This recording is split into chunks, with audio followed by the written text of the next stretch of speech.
just to clarify one issue. That's all well and good in relation to strength and conditioning, where there might be demand for it.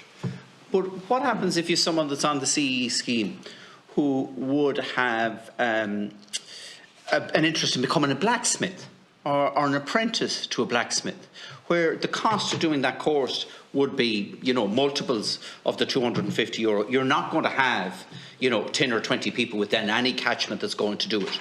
But there's an opportunity to create a job for one individual that is servicing, an equine population within the region. So, coming back to my point regarding flexibility, should there not be a mechanism there that you can make a case regarding a specific individual who has an interest in a particular route which gets them that education that they need and ultimately gets them a long-term sustainable job? And is that missing within the system at present? I would think so, yeah. I would think, we say, the farrier kind of role, if that's almost an apprenticeship. So I would think that one of the ways that could be incorporated into a CE, we have an individual recently that went off to become a stonemason. It starts off being work experience. So he can get work experience while being on CE.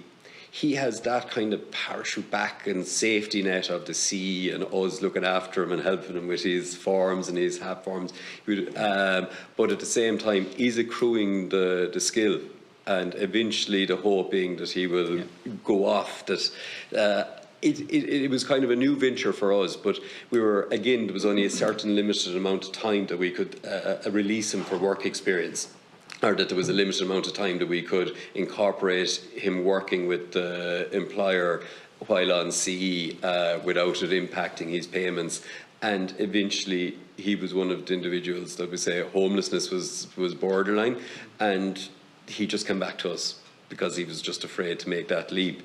And but we felt if that was handled, that could have been handled with the flexibility that you spoke about earlier. If we could have just kind of negotiated that, we felt that that person would have taken flight and would have survived.